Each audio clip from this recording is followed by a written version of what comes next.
Hello again. In this video I have 5 Galaxy S6 phones that I'm going to repair. Only one of these phones has a working display, so for the remaining 4 I'll have to find display replacements.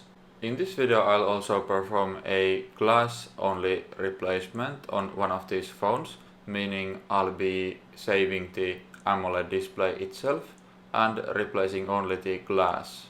Because the Galaxy S6 has an AMOLED screen, the replacement screens are usually very expensive even for an old phone.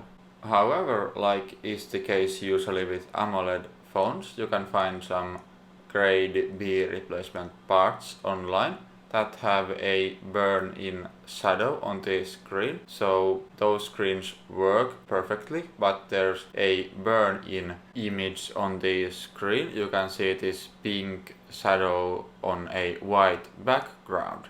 In the burn-in image you can even make out some Chinese characters there.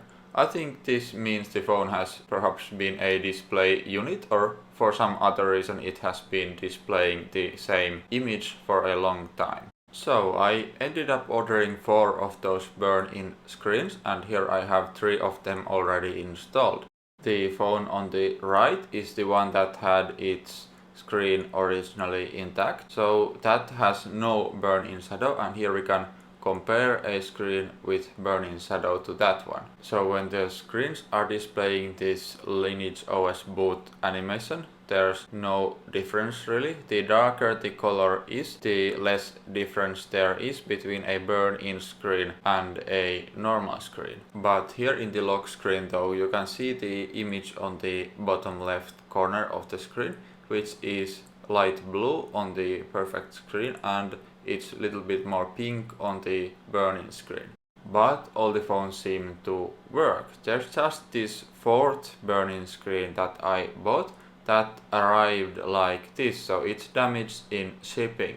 The AMOLED display itself works as well as the touch layer, but the glass is just broken. So the glass can be replaced. It's a bit ironic situation, but I'll have to repair this replacement part before I can repair the phone with that. So I could just buy a new glass for this broken screen, but I already have this one screen where the display is broken but the glass is intact, so it's a inverse situation. So I have 2 display assemblies here where one has an intact screen and the other has an intact glass, so I'll have to combine them into one complete display assembly that has an intact screen and intact glass.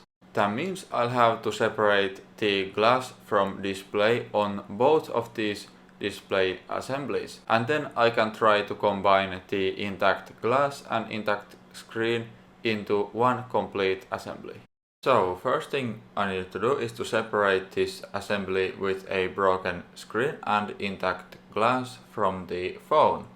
I'm using these plastic cards to get under the display from the edges.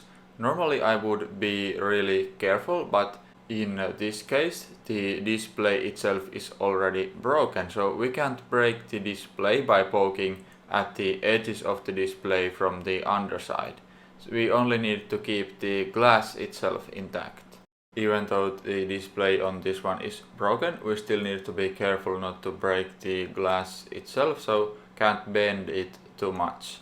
Also we still need to be careful because there's the flex cables on the bottom part of the phone for the back and menu buttons. Now after separating this display assembly, we have the 2 display assemblies ready, and we now need to separate the glasses from the displays on both of these. So starting with the one with intact glass, the display itself broke off almost by itself. It had already been weakened in the separation process from the phone, but there's still the polarizing layer and probably the touch layer left from the screen and still stuck to the glass.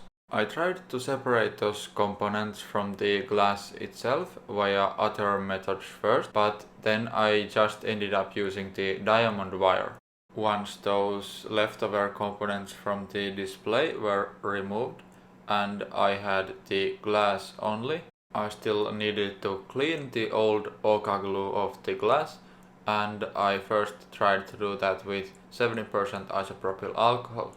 While cleaning off the old LOCA glue, I realized that there's actually one additional layer under the glue. There's kind of like a plastic film, and since I had already damaged that film, I decided to rip it completely off the glass. As I started to pull the film off, I noticed that the bezels of the phone are actually printed on that film. So after removing that, I had only a clear glass. Now that I have the intact glass, despite it being clear, I still need to get the intact screen from this other display assembly. In the glass there was some shards loose on the top part of the display, so I tried to first get those away. Using some kind of a heating platform is very essential for this. I think I had it at 80 degrees Celsius. More safe option for this screen might have been to just start with the diamond wire, but I tried with the tool first from the corners. Corners of this AMOLED display are very thin, and it's really easy to break the corners of the display if you apply any pressure. After slicing through the LOCA glue in the screen with the diamond wire, the screen wouldn't come off immediately. Sometimes you need another round with the diamond wire. At this stage I removed the tiny shards of glass left in the top of the display. After slicing through the LOCA glue a second time with the diamond wire, the rest of the display glass finally separated from the display. Now that I have the still intact display, I would need to remove the LOCA. This specific LOCA was the type that's easy to remove, at least the main chunk of it, by just rolling it with your fingers. I recommend using gloves for this.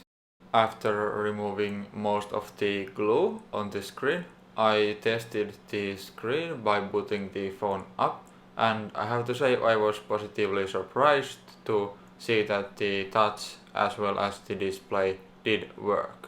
Next thing that I would need to do is to clean the display from the smudge left by the glue in order to make it ready for installation of the new glass. I have an earlier video where I show some of my earlier fails and attempts with glass-only repair, and this video is filmed simultaneously with that one.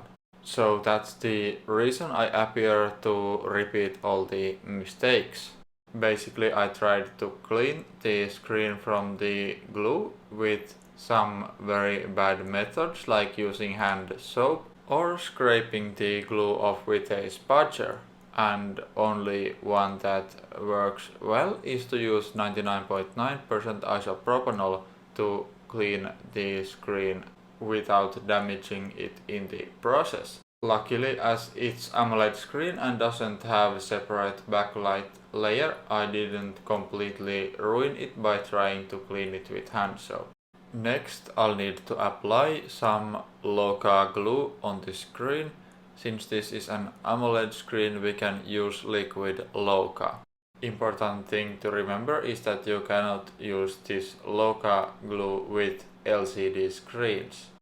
After applying probably a bit too much of the LOCA glue on the display, I set the glass itself on top of the glue.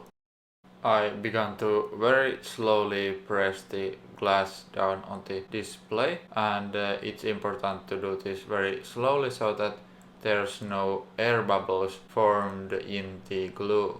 Still, there's usually a couple air bubbles trapped between the glass and the screen, and you can usually guide them out by using pressure and by just pushing them towards the edges. After squeezing the excess glue out, the next step would be to use the UV light to cure the UV glue. The problem just was I didn't know how I would make sure that the glass and the display would keep aligned while it's in the UV chamber, and I ended up just using the UV light like this for a while I kept the display and screen aligned with my hand. In my other video I would use rubber bands to keep the glass and screen aligned, and maybe that was better because with what I did here the screen and glass ended up very well aligned, yes, but they didn't sit completely flush with each other, so there was a tiny gap between the screen and glass. That was not a problem though, since the gap was tiny just in that one corner and filled with the LOCA glue anyway.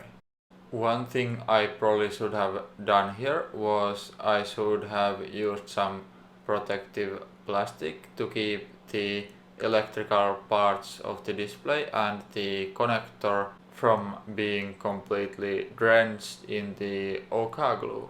It's difficult to completely seal anything from LOCA glue since it goes through the tiniest gaps, but it could have made the process of cleaning a bit more easy.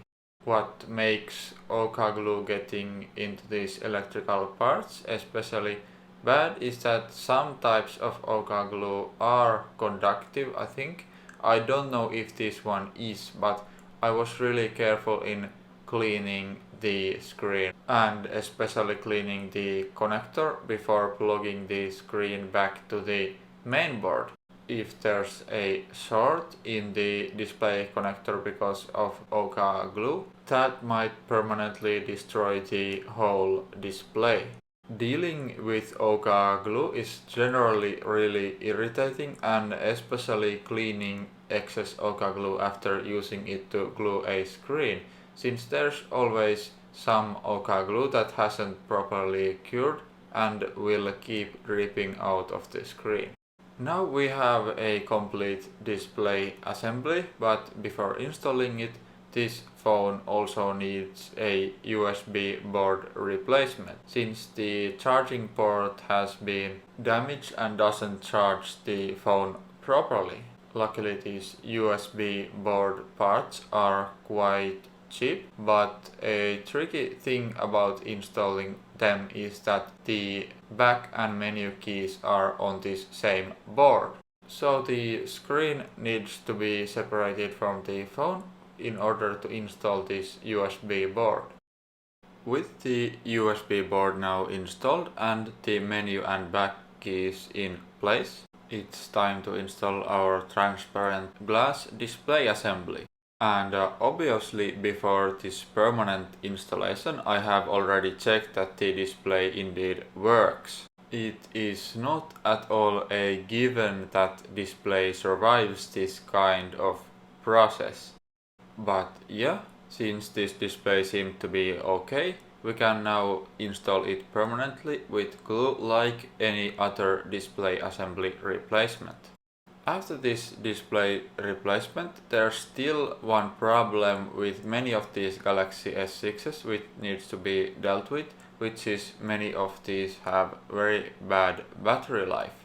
You may have noticed that the battery on this Galaxy S6 is smaller than the original battery that would have been in this phone. It's a bad quality replacement battery which I've installed on this phone many years ago. Battery replacements should be one of the easiest form of repair, but they're actually one of the most tricky because there's so much fake batteries which have had their manufacturing date modified and are actually old batteries. And the tricky thing is you don't always immediately notice if the battery life is good or bad, like you will notice if a replacement screen works or doesn't work. So as long as I've been repairing phones, I've been trying to find a way how to source actually good and actually new replacement batteries. This time I decided to try these GLK batteries, and while they're not the cheapest, they actually seem to be new batteries.